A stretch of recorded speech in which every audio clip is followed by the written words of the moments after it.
Hey, what's up, everyone? This is Frankie B, and I thought I'd try something a little different. Down my memory lane, that's where I post a lot of the stuff that I've worked on from past projects and stuff. First off, I want to throw a shout out to my main man, Rob Stowe, who first hit me up to the idea back in the '90s to put artwork in binders. Originally, I was one of those guys who was running around to different art ad agencies and stuff with a big old large portfolio and stuff, and sitting there, and you got to pull it out, and then you start doing the pitch and song and dance to a art buyer or or a art director and stuff. And so he pretty much hit me up. He's like, "Hey man, why don't you just do copies and nice binder, nice and small, nice and easy. It just makes it look much more professional." As well as it's very quick, fast paced, and it allows the art director or art buyer to just kind of go through it, and they can get a general idea of the kind of artwork that you do. And I was like, yeah, okay, cool, I'll try that. So I did, and then it worked. A lot of art directors dug it, and I was able to drop off any extra copies and stuff to them, and also drop my business cards as well. So it was a really great tool to use. And so I kind of followed through with having now original artwork from projects that I've worked on inside the binder. So this is one of three binders that I have that is just filled with an insane amount of artwork that I've done from various projects. All right, so here we go. All right, let's see if we can do this. All right, here you go. These original pieces of art are from the Colossal Kaiju Combat card series. There you go. I did years ago. And here's another card. And then I got some free side over here. So maybe one day, maybe draw just something. I don't know. I hate wasting. I'm one of those people where I'll try to find ways to utilize as much space on a piece of paper. This piece right here, sorry about the glare. Let me see if I can just move that. This piece right here is appears in the Dawn Seed. It's part of the Last Daughter of Lilith, a series that Jessica wrote, and it's the Chimera. Had fun with that character. All right, let's see. And here's some more stuff, some pieces, illustrations. All right, and then there's some more stuff. This is from the Dawn Seed novel. Let's see. I'll try. Man, that glare is bad, huh? All right, let's see. Let's go again. There's some more stuff.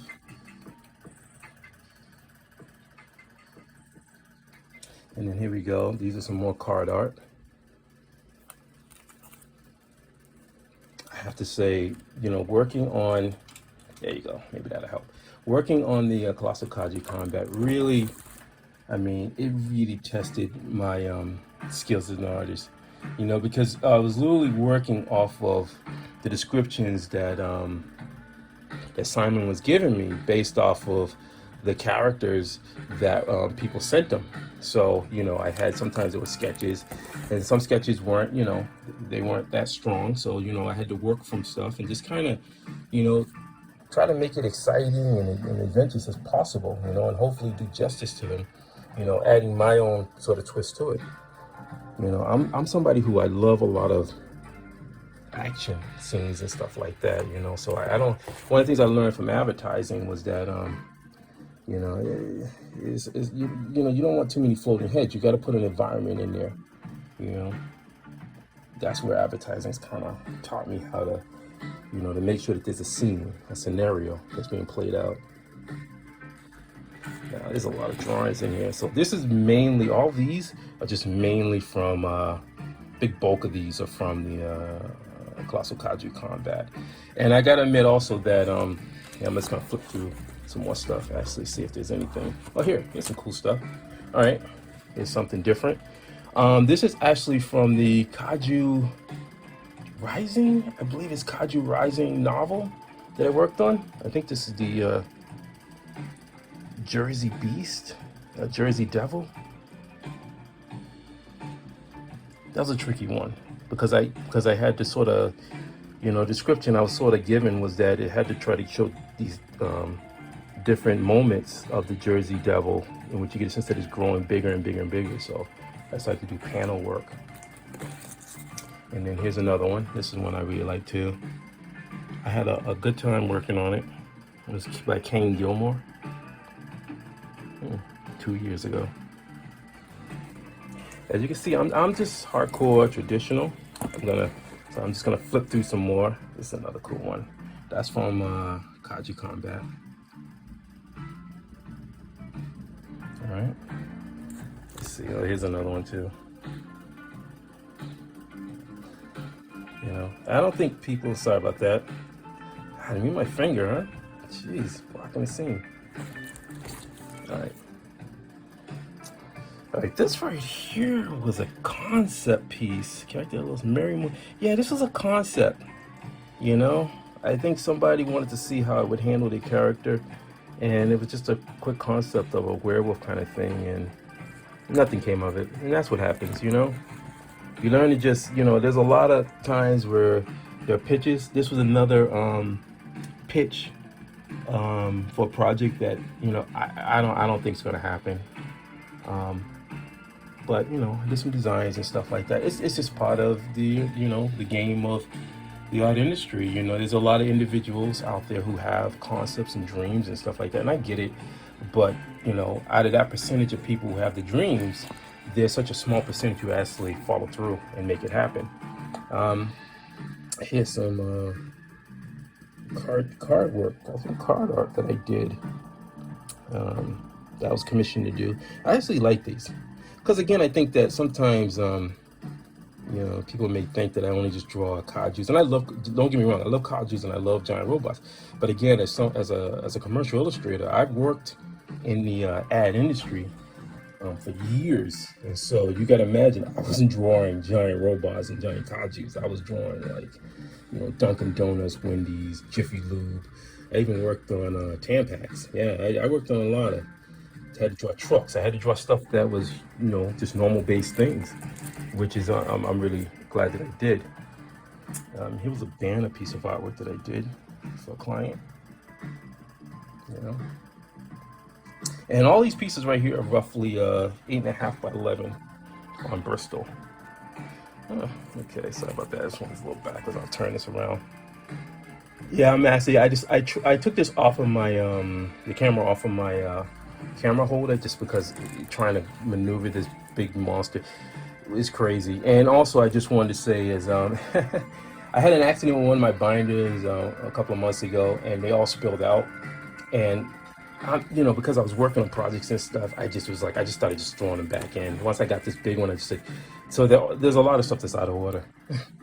And that's me. You know, I will admit I am a messy artist, and I'm just somebody who I'm so hardwired for speed that stuff like this, you know, I'm such a stickler on wasting time on stuff that I feel that's, you know, that I can handle at a later date. So at a later date, I can, you know, fix these up and put them. So the rest of these are kind of, they're all mixed on the side. Here's some more art from I think Kaiju Rising 2. That's a pretty cool one. I wanted to show like these pilots, like they just got, you know, what's that scene from Godzilla 2014, the night dive and stuff, and then they're diving, and all of a sudden you see this creature come up, and it's just like, get in, belly. There's another one right here.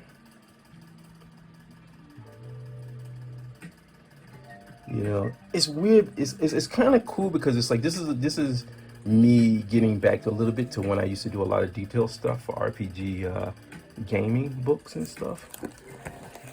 And you know, and I have people who look at some of my old stuff and like, oh man, that's amazing. But you know, I'll be honest with you. You know, let's be straight. That kind of level of drawing was something that ad agencies didn't want to see, and I had a lot of clients at the time, and it just was cost effective to you know spend days trying to work on one piece when you know there's money to do multiple images for multiple clients, and you can still get the same level to a certain degree, just not as super detailed, but you know it's money. You know, and the thing is, I'm a commercial illustrator. I'm a contractor.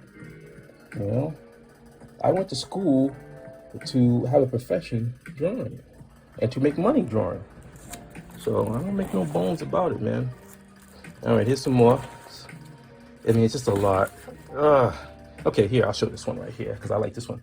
All right, this is those rare times I remember working on the Colossal Kaiju Combat. I'll see if I can zoom in a little closer. This is zipper tone. Like I have a few sheets of it, really rare stuff to get. And you know, when I had the time, I love to apply it. Zipper tone is one of those things where, you know, it takes time to apply. Like now when I add it, it's more digital. You know, I just lay it right in digitally. But this is some of the stuff that I really I would love to do for a lot of my stuff, but it's just time consuming.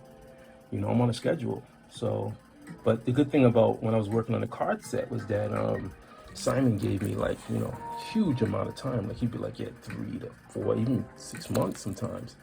And I think it was. I know it was a huge amount of time. So it gave me time to really work on it. I always stress that too. I always wonder, like when I see people who want to do these projects and stuff, and then they're just like, yeah, I want to do it in a month. And it's like, dude, it's like, you care about this, right? There's some more zipper tone that I laid down. Electrotone, what do you want to call it? I call it zipper tone, but it's electrotone, screen tone. A lot of manga books. I love it. I mean, this is stuff that I used to do back in the day, so I love it. And any chance I can, I'll try to do it. But I gotta have time. I gotta have time to be able to apply it. This one, oh, there's a few cards that I did for Colossal Kaiju Combat, and man, whew, you know, I was just like, man, I'm into this. This is a really cool one. A lot of the mecha stuff that some of the people were coming up with, now, and I tell people all the time, I did not come up with these characters. I drew them, but I did not come up with them. And so it was really a big test because there's a lot of stuff that I was like, man, I would never, you know, wouldn't concept up, but I got a chance to draw it, you know? And I mean, it was really cool. There's another little mech guy. And there's a little bit of zipper tone in there. That's a nice Western one. It's pretty cool, huh? I mean, people will be surprised. I like the West. I like horror. I love I've always hinted to people, I love werewolves. I love werewolves a lot, and that's one of my monsters that I really, really love, besides kaijus and giant super robots and stuff like that. Oh, this one's pretty detailed. If you look at all of my cards, I try to put as much information. Like for me, I'm a huge fan of Frazetta and John Byrne and Herb Trimpe and stuff like that. And my feeling is that if you're gonna do a card, I don't want to see something where it's just a static image. Now, what we call in advertising static image, if you don't know, is just like, say if I just drew just this guy right here, and there's nothing in the background. He's just floating in some weird space. That's static art. Static art is great if you want to create something and then you want to put a background in, you add all kind of weird stuff. But me, you know, I want to tell a story. I want people to look at the cards and get a sense that these creatures or whatever I'm drawing exists in a world, and I'm bringing you into this world so that you can enjoy it. And there you go, crop lines and stuff. This one was from the Kaiju Rising. Okay, there's another one right here. This guy right here, this guy has a flashlight. So in the final artwork and the flashlight, and these were all done in black and white with gray tone. Sort of illuminated a light beam on her and stuff like that. So it's almost like you had a flashlight, flashes in her eyes, and then she has this creature that's with her and stuff, and you get to see it in the backdrop. And then over here, there's like a gladiatorial arena with all these various characters in it and stuff. And this is I would say, like, if people look at my artwork, I'm always putting things in the foreground. It's just a weird kind of interesting trick where you get a sense that there's more going on. You know, like I want to be able to give a sense that there's an extension in the story as you're looking at it. This is another character that I love. I did a video of me illustrating this guy, and it's really cool. We got this guy kind of looking. I struggled because there was one point I wanted to draw the guy, sort of his head turned, like fully turned to look at it, but then I wanted people to see who the guy looked like, and also it was stipulated the writer wanted to, so I had to kind of get the middle ground. So it's this weird kind of profile shot of him. But I think it works. They were happy, and that's the key thing. As long as the client's happy, I don't have any qualms. The client's not happy, then All right, let's see what we got. Just going through some more of these. This one. Oh, what a monster! This was an intense one. Oof.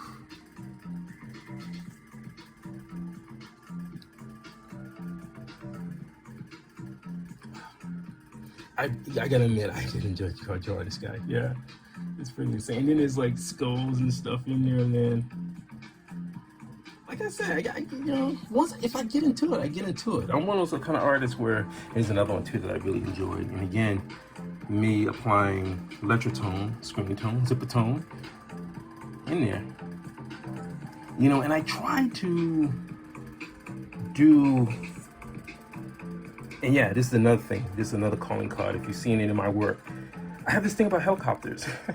Remember in the old Toho movies, there'll always be a helicopter or something, and that's what that's what I think of when I think of giant monsters and stuff. I think of some helicopter coming in a frame. Just to give a size comparison, like you got these jets right here, jet fighters and stuff shooting.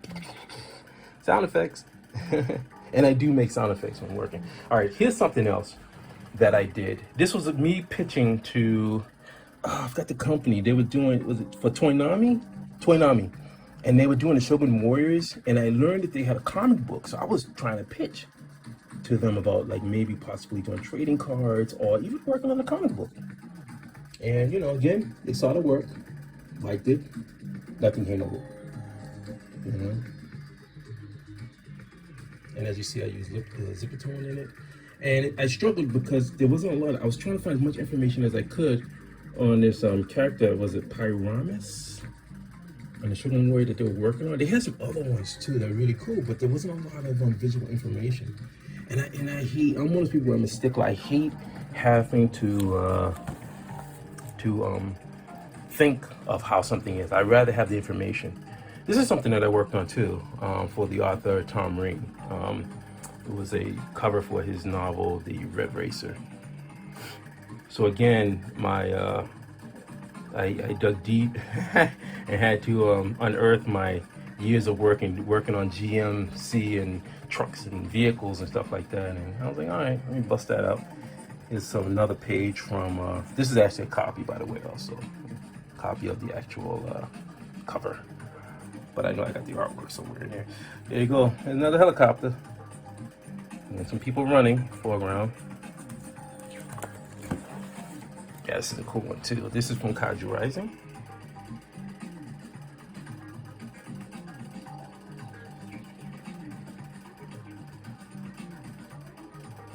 Let's see, I think it's 2018, right? Yeah, 2018. Try to get my stuff. This one it wasn't a super detailed one because the creature's kind of, what's the word, amorphous and stuff, like a black hole kind of creature, weird thing. But anyway, my key thing was the sub. I wanted to give a sense of the dimension of the sub, so that's why I hit it with a heavy outline, just to kind of break it away from the background and stuff. It's supposed to be underwater.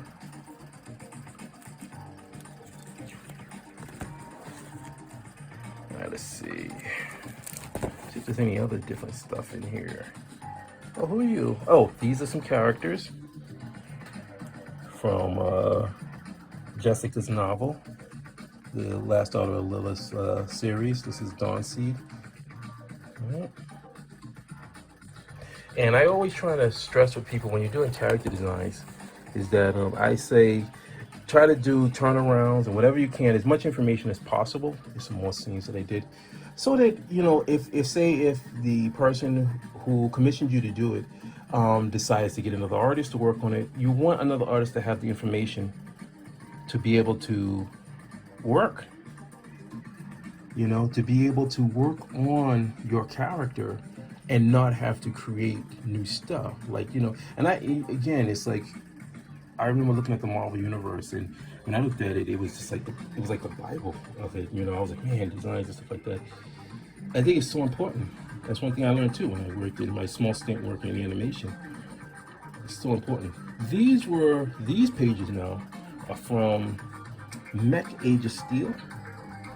Yeah, there you go. And this one has a lot of I put a lot of screen tone on there. So this is actually on the artwork. I love it. Went in there, did some cuts and stuff like that. All right, this is another one.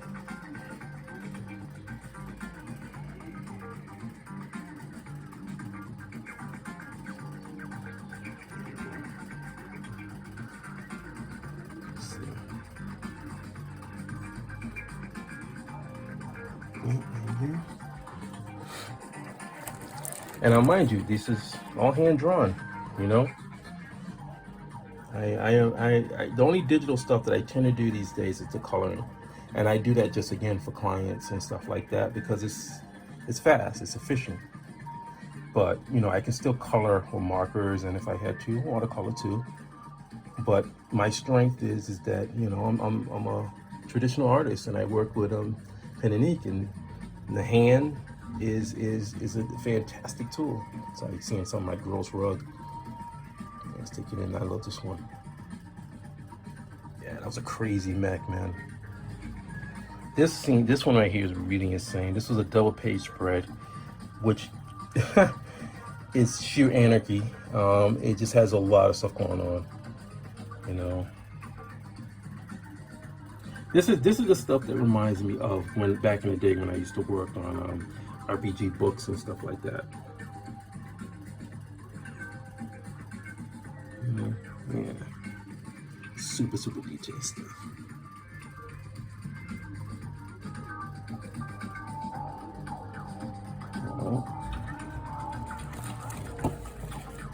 Oh, and here's another one. Let's see if I can get a full shot of that. All right, here's a full shot of it. And this is coming in a little bit.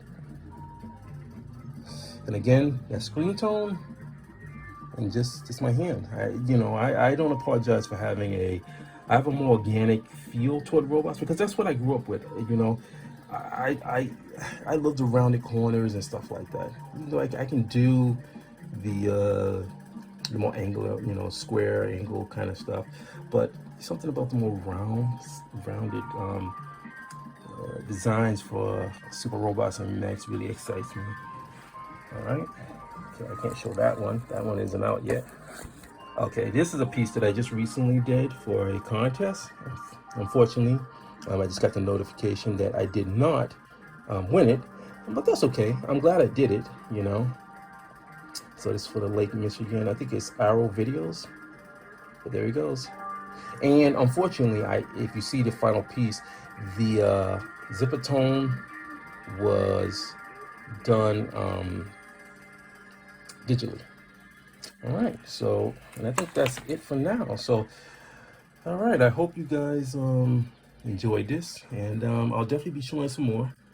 It's just some different other stuff that I've done. And actually what I'll do is I'll do a video where you can see the actual cards colored up, because I actually have many of the cards that I did for Kasukaju Combat, and so you can check it out and see how they came out looking, one's color and everything and all that fun stuff. So anyway, thank you again for checking out my my video, and definitely feel free to put a like or a dislike, and please comment.